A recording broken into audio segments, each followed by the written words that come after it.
Welcome to the American Cancer Society's Relay for Life. My name is Mike West, and I'm honored to be your survivor speaker today. When we come together at events such as this, we're able to help the American Cancer Society with its beautiful mission to save lives, celebrate life, and to continue on with the fight to a world without cancer. And this should be an important mission for all of us because the scary statistics remain that 1 in 3 women and 1 in 2 men will be diagnosed with some form of cancer at some point in their lives. On over 1.8 million occasions this year, a family will receive the news that their loved one has cancer. Over 600,000 people will lose their lives to this disease this year, and that means on average that 1,660 patients will lose their life to cancer today. So thank you so much for coming together at events such as this to raise awareness, promote advocacy, and of course to engage in crucial fundraising that helps the American Cancer Society with its missions of research, education and prevention information, and crucial patient care programs. I've attended many of these Relays for Life through the years with my wife Demi, who has worked for the American Cancer Society for almost 20 years. But now when I do so, this Relay for Life takes on a different meaning for my family and I, because I stand before you not only as someone who continues to fight to a world without cancer, but also now as someone who has heard those 3 dreaded words, "You have cancer." Someone who has fought for my life on the battlefields of radiation, surgery, and chemotherapy against cancer. And now someone who humbly and so thankful to God is here cancer-free and 2 years and 9 months in remission as I march on every day towards that finish line of 5 years where I hopefully get to hear that beautiful word, cured. My journey into the cancer world started one summer morning in July of 2017 when I was shaving, and I felt a very small knot in my lymph node area on the left side of my neck. I was working out pretty regularly. I felt good. I didn't have any reason to be concerned in terms of how I felt, but because thankfully I'm somewhat of a hypochondriac, I decided to go to the doctor right away just to make sure that everything was okay. Unfortunately, it wasn't. After a series of tests and seeing doctors and going through many studies and biopsies, I was diagnosed with stage 4 squamous cell cancer of the throat. I was absolutely devastated. I just came out of the blue. I had no idea how cancer could suddenly invade my life when everything was going great and I felt so good. Then the hunt was on for the primary source of my cancer, because what the doctors told me was what I felt in my lymph node area was actually the cancer had spread to my lymph nodes. And they were looking for my primary source, which ironically they never found. However, they were quite confident that the primary tumor was somewhere in my throat area, probably at the base of my tongue. And so what started for me was a journey that involved surgery, where they removed my tonsils, small parts of my tongue and my throat.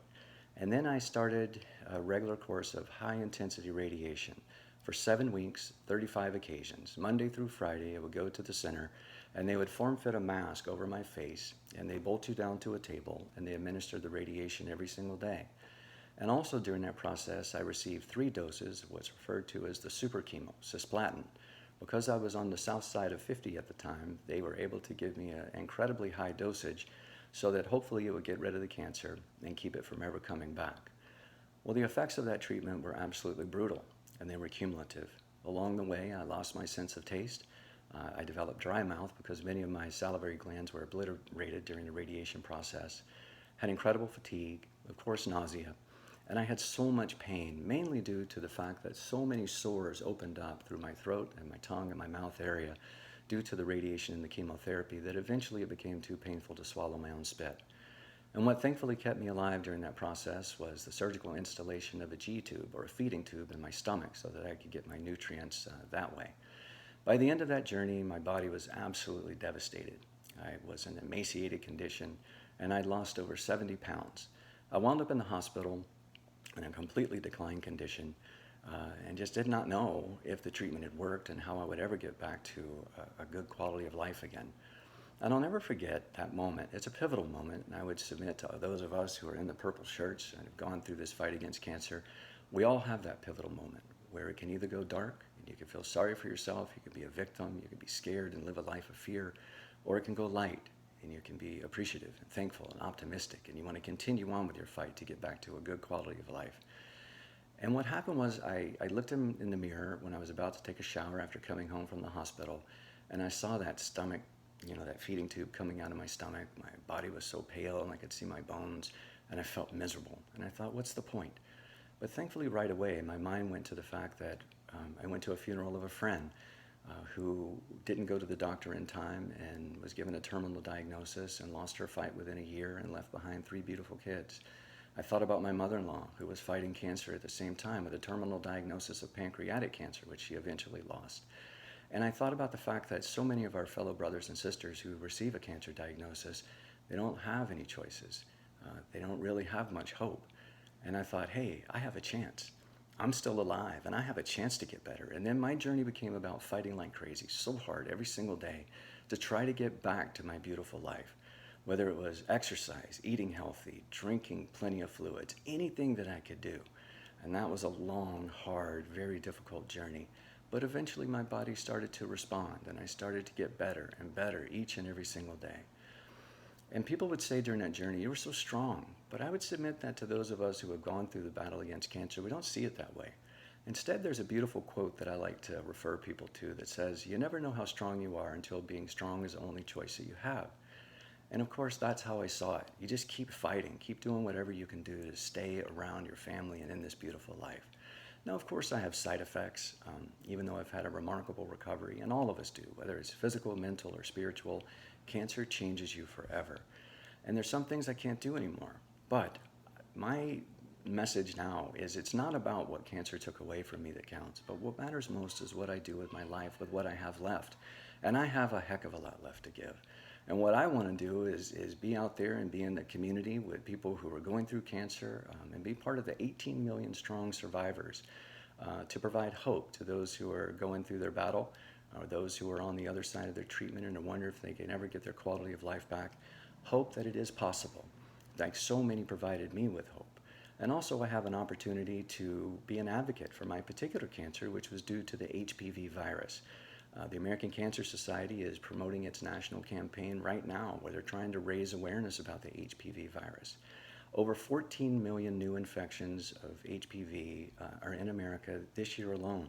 On any given day, over 79 million Americans are walking around with the HPV infection and they don't even know it.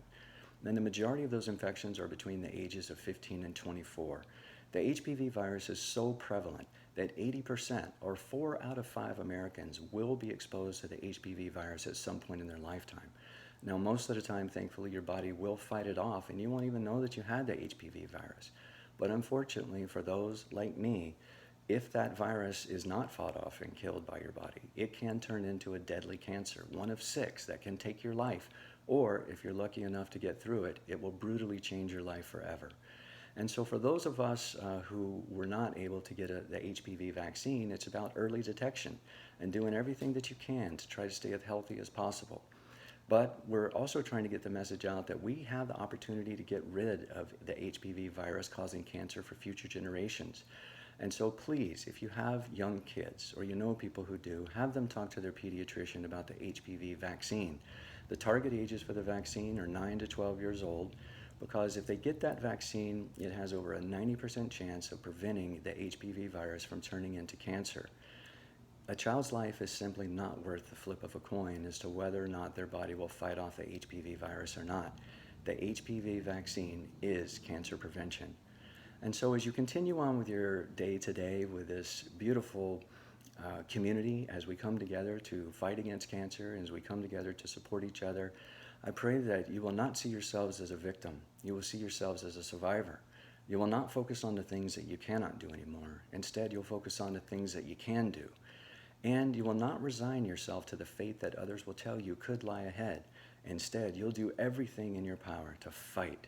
Fight hard, fellow warriors, to get back to your beautiful life, to kick cancer's butt, and to continue on with your beautiful journey through this life. The number one way to fight fear of the unknown of what lies ahead is to focus on appreciation of the known, what we have here, what you have right now, all around you. No matter the darkest of storms that you go through, you still have beautiful blessings around you every single day. The only question is whether you'll be intentional about it and whether you will look to find them. Keep fighting, keep raising awareness, and please, please help nonprofits like the American Cancer Society with this Relay for Life and your fundraising. Cancer doesn't succumb to a one-day fight. It's every day, every year, for as long as we can. Please continue fundraising. Please continue advocacy. I wish you all the best on your continued journey through this beautiful life.